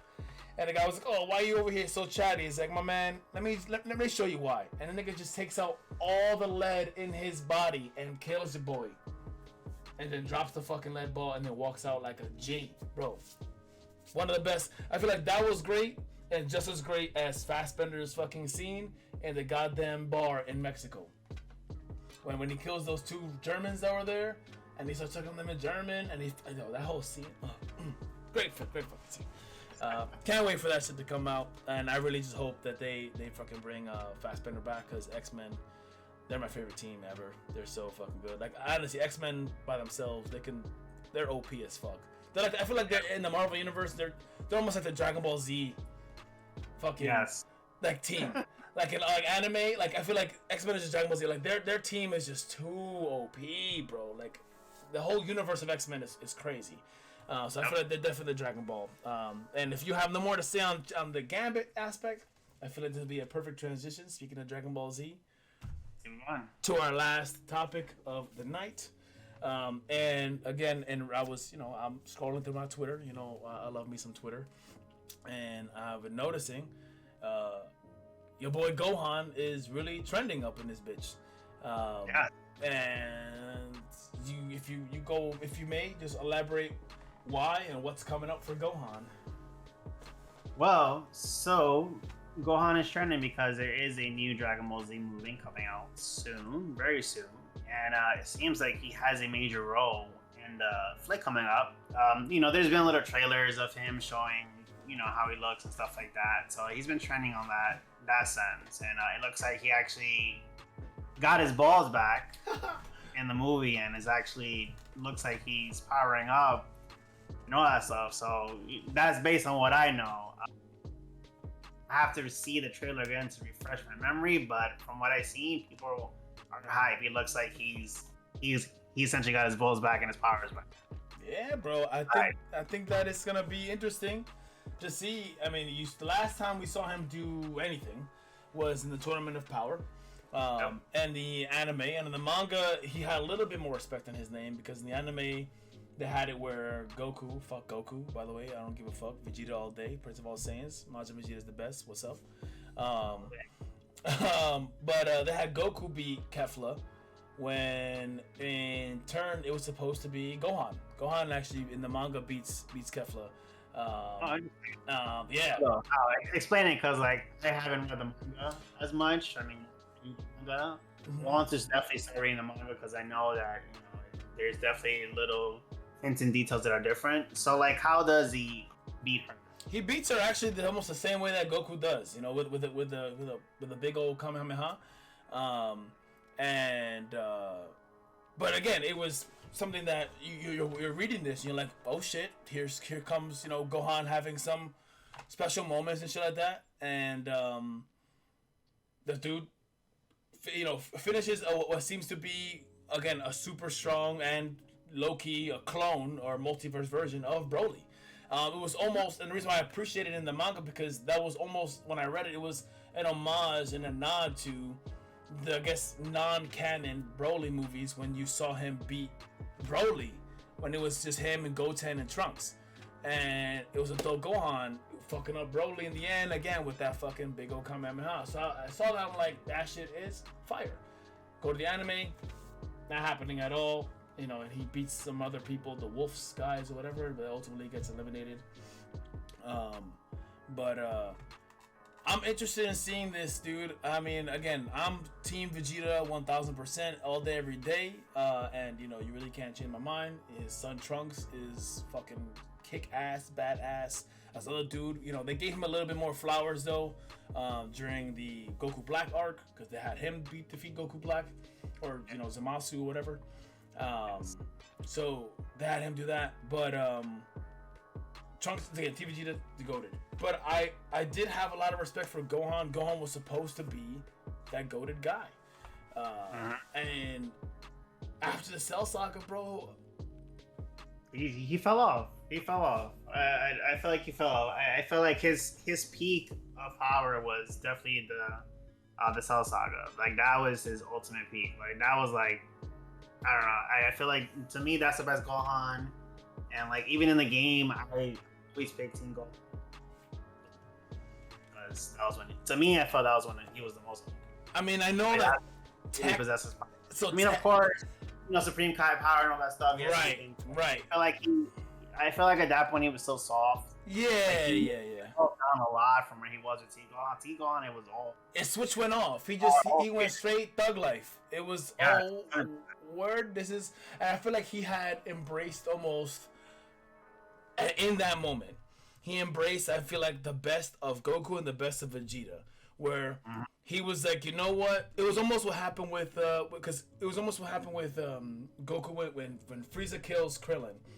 Goku's like, you have to die. Like this is it. I turned Super Saiyan for the first time. You have to go. Like this is bad. But Goku ultimately ends up bitching out and try to give him a chance before he officially kills him. Whereas Gohan was like the last inch of niceness out the window once he killed Android 16, and he's like, all he has to die. And the way he killed all the Cell Juniors, he was just going. He was unstoppable. And that motherfucker was just going off. And there was a sense of ruthlessness you had in Team Gohan. I'm like, damn, that shit is just. And yeah, granted, if you look at it, technically in the Buu saga, that is the most powerful version of Gohan we do see. Technically, he was kind of, and he almost, I guess, again, almost a nod again to Vegeta. He had a Vegeta moment when he was kind of letting Buu, get extra cocky and absorb people and not really pressing him the way he should have. And he let his guard down and he let himself get absorbed. But that version of Gohan though was ultimate Gohan. And even with that, you knew the bitchness was there because he's like, oh, I don't want to go ahead and become the strongest by using my Saiyan blood. Like, what kind of shit is that, dude? Who's fucking? That's how you know is Goku's son, bro. Like, he's a bitch. He's a bitch. So, man. What do you mean? Like, the movie he said that, I was so tight when he said that shit. I was like, oh, what do you mean, bro? Like, yo, you's a bitch. Like, yo, you telling me you have the power of a Saiyan, and like, nah, I want to use magic. Go to fucking Hogwarts, you dumbass. Like, what the fuck is wrong with you, Lingardian Leviosa ass motherfucker? Like, come on. You have the Saiyan power. You turn super. Look at your dad. Look at Vegeta. Look how fucking gangster this is. Look at Trunks. Look at future Trunks. You don't want to look like them? That shit is fire. Bro, nah, I want to become stronger using just my human side because fuck you. And I just feel like they just rid him off from there. And then after that, I'm going to focus on my studies and whatever. My man, seriously? Come on, brother. Like, it was embarrassing. Yo, listen, Videl only fucked with you because you were a Super Saiyan, my man. Remember that. Like she was, remember how she was on his dick. And after he became bitch Gohan, her vibes with him were not the same, bro. But that was a freak before, bro. She ain't no freak no more. Crazy. And it's actually funny too because like I always thought that Kid Buu was the strongest form of Majin Buu, but according to I think the actual author, he said that when Buu actually did absorb Gohan, that was his strongest form, which is crazy. Supposedly that's the fact, but then there is actually a lot of controversy with that statement because Kid Buu rather, apparently had God Ki. So you can't have God Ki and not be the strongest. Like what? If you have God Ki, you're supposed to be. Yeah, I mean that's where these guys are right now. So there's a lot of conflict in that in arguments across the internet about that because like how can you say that? But then again, if you also look back at Toriyama, he's notorious to be fucking stupid and fucking shit. Like this is the guy who consistently forgot that that these Saiyans had Super Saiyan 2. He literally was like, oh yeah, I forgot that Goku and Vegeta can turn Super Saiyan 2. Like he omitted it. Like he had to like remember to add it again. Like so this guy was he's a little out there. But yeah, Gohan had a lot of potential. Gohan had the ability to do a lot. And this new Super movie, he supposedly is gonna be our next savior and hero and shit like that. We'll see. According to what I see on the wiki page, it says that that Pan is actually 3 years old in the film, which probably indicates that it takes place around more than a year before the Peaceful World Saga. I'm not sure what the Peaceful World Saga is. Yeah, I don't know what that is either. Oh, that takes place. Oh, it's known as the end of the Z Saga. Oh, right before GT. Yeah, it takes place 10 years after the end of the Kid Buu Saga. Right, so the Kid Buu Saga. So I wonder if we're gonna. Oh wait, I think actually they did show. At least I saw some leaked character designs of Oob. Oob should be in this movie as well. That's the reason why they said that he had God Ki because Oob has God Ki, and he was in Kid Buu. So it's gonna take place over. I guess which is nice because you don't have to lead directly from the whole Super Broly movie, which to me that was the best moment. My aha moment was the fight between Vegeta and Broly. Crazy fight ever. Watching that movie theaters was fucking hype. Dude. Him turning God in that one scene was fucking wild. Just the overall attitude was fucking crazy. Dude, this is wild. I was like, it's about fucking time. You know what I mean? Man, Vegeta. Again, that movie could have been a 45-minute movie if Goku wasn't a bitch, because Vegeta was just letting him do his thing, and the minute he turns to that red form, which we never seen as that movie, that shit was sexy as fuck. He bodied him and was about to kill him. Goku was like, "No, Vegeta, don't do that." And Vegeta was like, "Fuck, bro! Like I'm about to end this man's whole career, bro, right now." And he did it, and because of that hesitation, it gave Broly time to get pissed off and get stronger, blah blah. But he was about to end his shit right there. Yeah, he was 100%. So for me, again, I don't give a fuck what none of y'all motherfuckers say. And he was about to kill him at the last part in the battle when they fused, because that was honestly that kill move was all Vegeta. 100%. 100%. That was all Vegeta. Like he was about to end his shit right there. If it wasn't for the Dragon Ball saving him, it would have been RP. 100%, bro. Vegeta don't got time for this shit, bro. Oh, you a threat? Nah, I want to talk to you, bro. Like, I tried talking to you. You want to be angry fucking Saiyan monkey? Great. We gonna end this shit right now. No discussions. Yeah, bro. So, like, I'm telling you, man, Vegeta for life, bro. I fucking love this dude. I love his attitude. And I hope that, Gohan, this new one, they do a good job and fucking, bring him back up to speed and being able to have him be another fucking important Z warrior. Honestly, outside of Gohan, I want them to really fucking put more respect on Piccolo's name, bro. Like that dude became a babysitter, and that kind of pisses me off, bro. So that's a real pop. Dude, oh yeah, man, that's his daddy, bro. That's his daddy, bro. That's his daddy, bro. Tosa. I'm just surprised that I'm surprised that Gohan didn't really. I don't know. Maybe he has. Correct me if I'm wrong, but I kind of feel like Gohan should at least learn how to do special beam cannon or some shit. Like You know what I mean? Like at least like some move of Piccolo, he should have been able to learn it and kind of master it since he was with Piccolo pretty much all of his lifetime. Besides him training with his dad in the hyperbolic time chamber. Other than that, like he was mostly with Piccolo most of his life. So I kind of feel like he should have picked up at least some of his movesets or something at least. I believe he has done it. Really? I believe he's done it. I think he can do it. I'm looking up where specifically, but I believe he did that move to help Piccolo. Give me 1 second. I'm gonna look it up right now.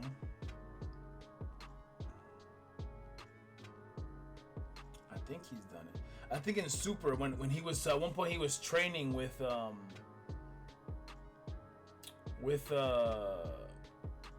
Piccolo. I think Piccolo used it on him, and he used it against Piccolo as well. I think he took off his arm or something. No, he chopped off his arm and then Piccolo's regrew it. But I'm trying to see. Yeah, so it says here, according to the wiki, Gohan did it, but in a mental training. Oh, okay. So he didn't use it physically. Okay. Yeah, it says here Gohan also used a very similar move while practicing with Krillin in a mental battle on the way to Namek, as if firing only does spiral around the beam, not the beam itself. Copy. All right. I mean, yeah, it'd be cool to see him, and hopefully, we can figure out, fingers crossed. Maybe he used it in this new movie. I mean, because again, Kamehameha, yeah, that's your biological dad's, but your real daddy, bro, that's his signature. You should be able to. You wear his gi for fuck's sake. If you wear his gi, come on, use that special beam, and make your daddy proud. They need to put more respect on Piccolo's name, bro. Like that's my man's. I've always loved Piccolo. Always loved that dude. I'm kind of curious, what is Piccolo's backstory in the whole series? Because I know. Have you seen or read Dragon Ball? Like the original Dragon Ball? Yeah, like before Z. Yeah, when he was King Piccolo. Yeah, he was into the back. Something happened where they were able to separate the. Him and Kami. Yeah, him and Kami. Yeah, so it's essentially what it is now. So. Yeah. So I mean, it's a little bit more in depth. I mean, it's actually that's basically that's the gist of it. The Demon King came out, and it was King Piccolo, and the dude was a fucking thug, and because Goku has plot armor, he defeats the one dude that no one else can defeat as a child, and he defeats King Piccolo and the Demon King, and I think it's Roshi who helps him put him back in that or strike some kind of spell, whatever, that's able to separate them, and take away the evil and separate with the good. And I think out of that comes Kami and Piccolo, but Piccolo wasn't as bad per se. Like he was kind of just like his own nomad, like I'm gonna just mind my business, yada yada. And he only ends up helping Goku in the first episodes of Dragon Ball Z because of Gohan. He wants to help Gohan. Raditz comes to try to yank up and fuck up Gohan, and he comes to his defense. Yeah, because according to this, it says so. Pretty much after everything, he pretty much trained Gotenks as well. Trunks, the fusion. He learned he taught them the fusion to change into Gotenks. And then which is why he was able to teach Vegeta and Goku in the movie. Yeah. Prior to that, if you want to say GT is canon or not, but it says that he was killed by Baby in the GT series. And then it says here, it says that he goes to heaven, but then requests he is sent to hell in order to free Goku when he is in prison there. He can be seen putting hell in order and protecting the rulers there. In the final episode, Goku stops in hell to see Piccolo. He tells Piccolo that he will be leaving and that they are glad that they met and teamed up. He also says that he has become good friends and he will get out of hell someday. They shake hands and Goku leaves a while and Piccolo stays behind. So Piccolo stays in hell essentially in the GT series. Interesting. Yeah, fuck GT, bro. You first of all, GT, they yet again, although it wasn't Toriyama, but still, they kept in the same fucking vein of fucking with Vegeta and his respect, bro. They didn't go ahead and put respect on his name. They allowed Goku to arrive at Super Saiyan 4 on his own, but Vegeta had to use a fucking machine by Bulma to reach fucking 4. Like, what kind of bullshit is that? It's the Prince of all Saiyans. This dude is the man. And what the fuck, bro? So, and they gave him a little weird ass Mr. Satan fucking stash. You know, they cut his hair short. Like, they fucked up his whole shit, bro. Like, I'm telling you, I'm convinced there's a vendetta against him. And I know, you know, canonically, and as per the story, Toriyama actually wanted to kill off Vegeta after the Saiyan saga. Like, he didn't want to keep, after the Frieza saga, he didn't want to go ahead and have Vegeta stay. But he was so well received, and he was so well beloved, that they were like, nah, we gotta keep this dude. Like, this is that other dude to, you know, this is gonna be Goku's kind of, you know, right hand man type shit. They're gonna be, you know, 1-2 punch. But the fact he needs to be there. Like without Vegeta, there wouldn't be no Goku because they always end each other all the fucking time. And honestly, I feel like, you know, he is the only real dude out there because that nigga works and hustles to get where he needs to be and to put it up and do what he needs to do. Unlike Goku, like everything is just fucking give it to him. He can just change and form and pop up and do this shit. Like, you know, like even the whole like Ultra Instinct thing was given to him. He didn't have to do much of anything. I'm actually happy that in actual manga, I see that, you know, that Vegeta finally reaches his own God form, and it's a whole different level where it's like more true to the Saiyan sense, whereas like he gets his power from more damage compared to, from what I read, correct me if I'm wrong, Goku's Ultra Instincts is more of a defensive move. Correct. Because he's able to dodge more. Compared to Vegeta's, he takes the damage and he throws it back at you super hard. Like, he also has a Hakai energy, and so it means he has the God Destruction. Just, you know, he just obliterates shit. And on top of that, he learned a new kind of power he went to Yardak, where Goku went and learned instant transmission. He learned instant transmission. Oh shit! Okay. So he can do it. He used it to teleport back to Goku, to help him while that goat dude was fighting them. I forget his name. But when Goku was getting his ass, because one of the powers of the goat guy was the fact that he was able to absorb energy. And so like all Goku's efforts like that wasn't able to, like, he couldn't do much damage to him because the guy had a magic power. He was able to absorb it, and Vegeta saw that shit. That's how you know this motherfucker's just straight goated. He saw that and went, you know what? I'm gonna take that trick too, and he is able to do the same shit in just a matter of like, what is it? Not even, I think it was less than a day. The dude came back and did the same thing, and I was able to absorb with all the power and, like you said, use it against you tenfold. That's a game. He just observed it and did that shit. He did the same shit in the fucking Tournament of Power when he saw Jiren's moves. He was the one who told Goku, yo, peep his fist movement. And then he started dodging it. I'm like, this motherfucker is the man. It's the man, bro. Goku over here getting pummeled, and Vegeta's like, stupid, stupid. I'm like, bro. So yeah, Vegeta's new power is cool, although in the manga, where I thought he was gonna be the guy to fucking, you know, end it all and be the savior. Yeah, I mean, he doesn't. I know. Yeah. He doesn't. But of course, that's always gonna be his. I kind of feel like that's always gonna be his downfall. Not to his own fault in a sense, but it's just the right. They're always gonna make it. Goku has to be the one that finishes the battle and everything.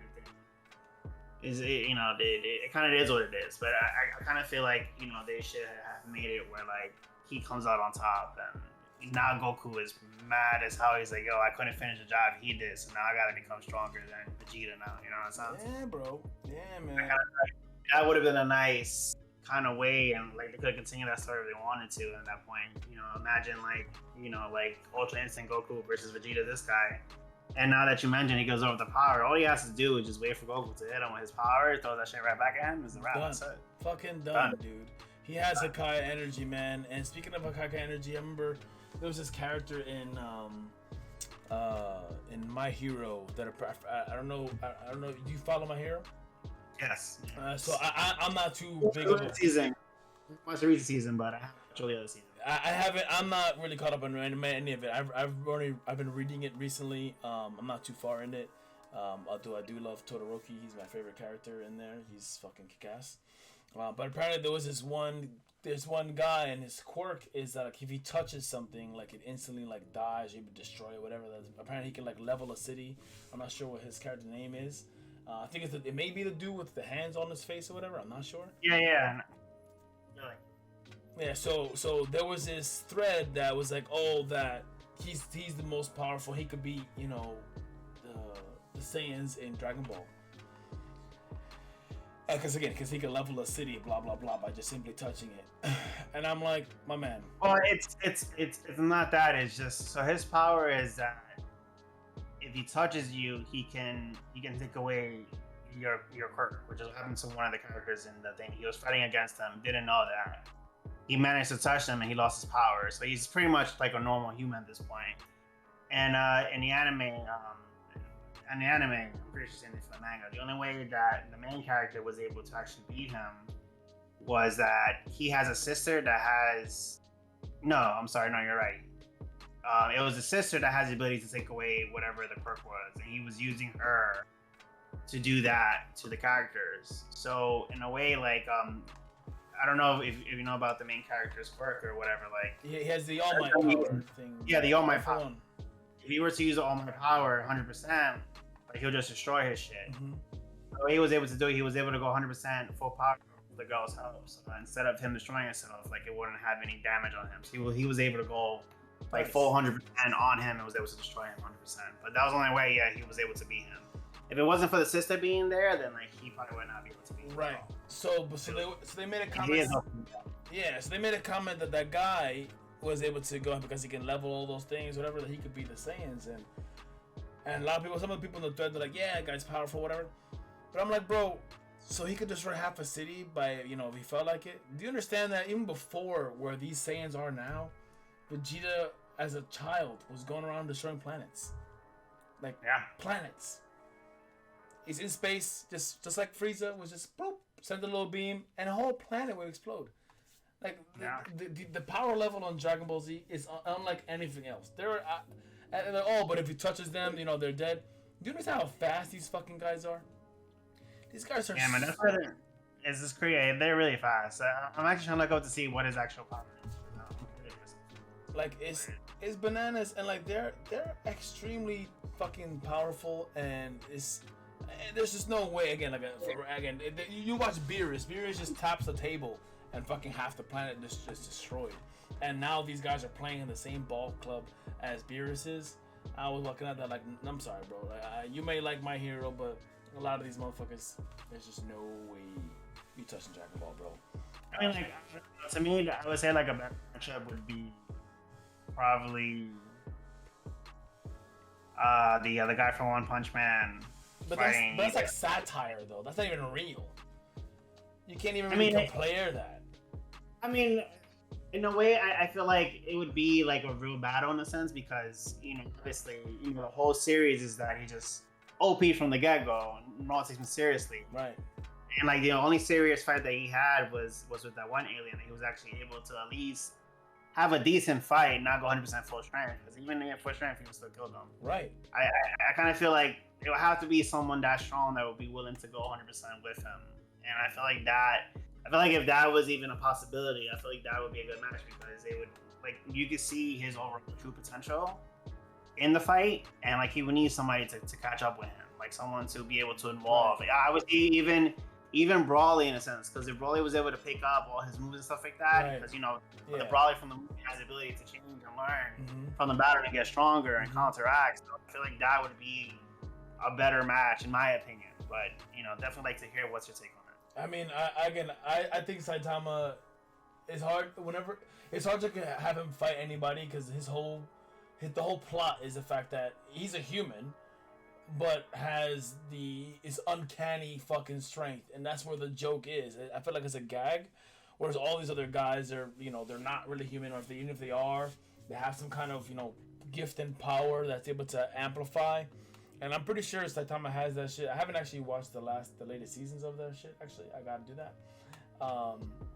But again, he's just raw power. Again, it's the One Punch Man. If he really were to put all his energy in that shit, it's almost like the All Might shit. He puts all his energy in that shit, and everything in his path gets fucking destroyed.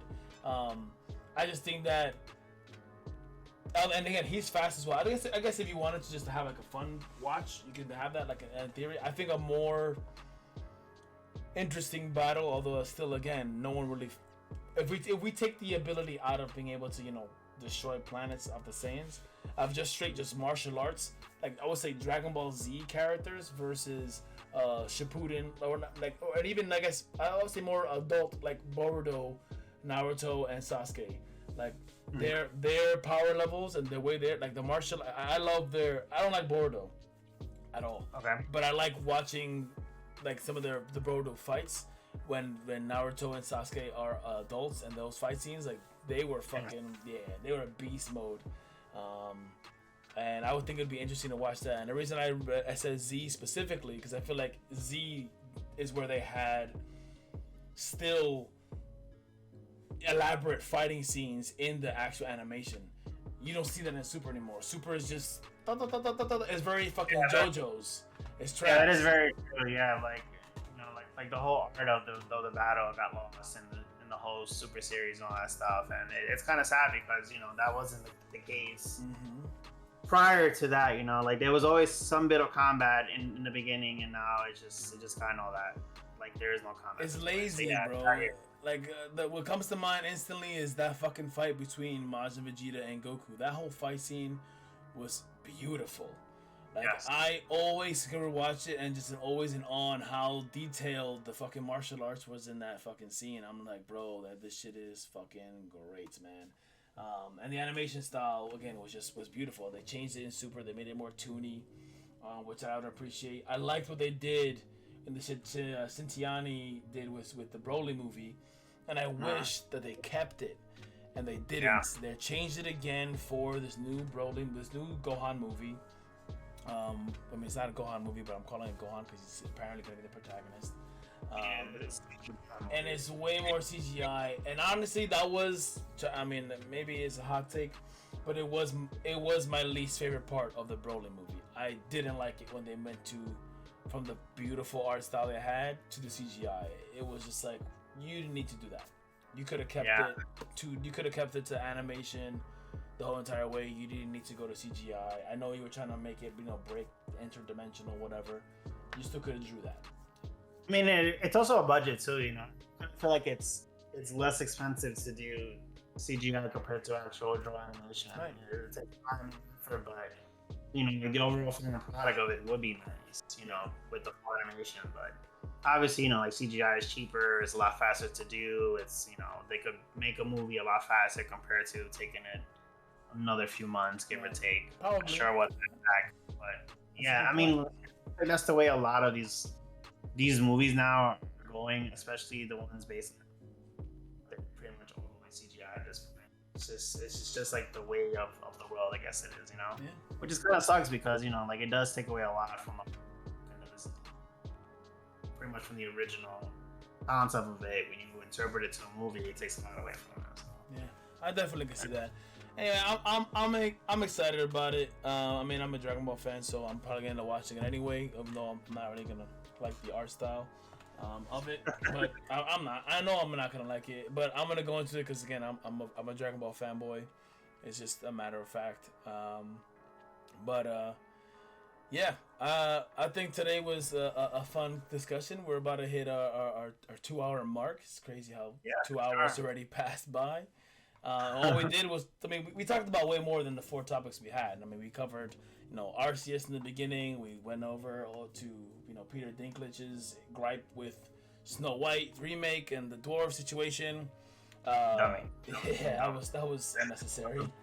Then we talked over to Magic Mike himself and, Channing, having his little moment with Gambit and, not watching any of the Marvel movies. Like, come on, bro. Like, that's how petty you were. Like, you weren't even going to watch the Marvel movies because you weren't Gambit. Like, petty. I'm pretty sure if I were Kevin Feige, if I were to hire you as Cyclops or whatever other Marvel character I put you in, my first order of business is having you sit down and watch every fucking Marvel movie I made. And then I'm sorry. And ultimately we landed on Gohan and the new upcoming Dragon Ball Super movie. I had a blast. Again, this is just a beta, if you will, of this podcast that we're doing. I definitely want to start scheduling some time where, maybe a certain day where we always on that day, we crank out a combo based off of, what we've read about, what we've seen that week. And as the viewers, then those of you who are going to be tuning in, we're going to have our own little agenda to discuss, but please talk about, mention, comment, like, hate on, disagree, whatever it is that we spoke about in the comments, because I definitely want to go ahead and chat it up and talk about it with all y'all. And even put in the chat what you want to hear us chat about. Let's say if you like our perspective on certain things, or even if you don't like our perspective, you want to see how we're gonna talk shit about something, because of course, we're pretty good at that. We're pretty good at that. Yeah, dude. And then so just before we end it off, I actually was able to find the guy you were talking about in My Hero. So his main quirk, which is his ability, is that he's able to decay something. So if he were to touch you, then he could decay your body and stuff like that. But it looks like afterwards, in the actual manga, he's essentially like a rogue where he could steal your quirk if he touches you at that point. So he's like what is his name? Crollo in Hunter x Hunter. Yes, so he's able to steal your abilities, and in the manga, it looks like he becomes a little bit OP because he was able to take super regeneration from somebody, the Surge quirk, the air cannon, the radio wave, heavy payload, scatter. He was able to take somebody's wings as well. So he accumulated a lot of the quirks, and he just became this OP figure in a sense. So nice. So I guess even if that were to be the fight, I feel like they would probably pick that up within probably less than a minute of the fight, and they would just find a way to hit him without him having to touch him. In other words, in the fight, they would just probably be just hit transformation, hit transformation, just going on. The fact that they both now can use instant transmission, we've seen Goku use it mid-fight. You're not touching that, man. You're not. And now that Vegeta can do it, even though in the manga he was like, because Goku was like, oh yeah, you can use transmission, you can just, do. I'm glad you can use it. He's like, chill out, I don't want to use it to come here. I don't need to use your bitch ass move. I don't want to do all that shit. Like, I love that about Vegeta. Like, even with Super Saiyan 3, he's like, bro, I can do Super Saiyan 3, it's just a waste of fucking energy. You know it, I know it. I'm not gonna bother with that shit. Like, so he skipped that shit altogether. But yeah, like, there's just, come on, brother. Like, and they have projectile beams. Like, they're hella fast and they have projectile beams. You're not. Hey, listen. What's that character's name in My Hero? My Hero. Let's see what his name is. Let's see. So is Tamara Shimakari. All right, Tamara Hash Brown Makari, bro. Whatever the fuck your name is. You're not touching the Saiyans, bro. I'm just sorry. You're not. You may be able to fuck with Yamcha. Yamcha, yeah, you can fuck around with. But listen, these Saiyans, bro, they're not on another level. I'm putting you against Piccolo, bro, because you can touch him all you want. His arm is gonna just regrow, and they're gonna special beam cannon your ass. It's a wrap. It's a wrap, bro. These Dragon Ball Z characters, bro, they're playing on another level. Decay what you want. Vegeta has Hakai energy right now, bro. Look what fucking Beerus did to Zamasu in the multiverse. He just put his hand in his face and he said, Hakai. And he went, bye. Yep. Done. He didn't need to touch him. He just said, intent. Boom. Bye. Done. So you're not. Again, Dragon Ball Z characters, X-Men. They're just OP. OP. Anyway, thanks y'all for tuning in. Again, I'm Brent, aka Archangel. It's my gamer tag. It's almost every other handle. And you guys enjoy. Little Fox. This was a Club 87. We're here doing this podcast. So we'll definitely look forward to the next podcast. And thank you for tuning in. It's out. See you next time.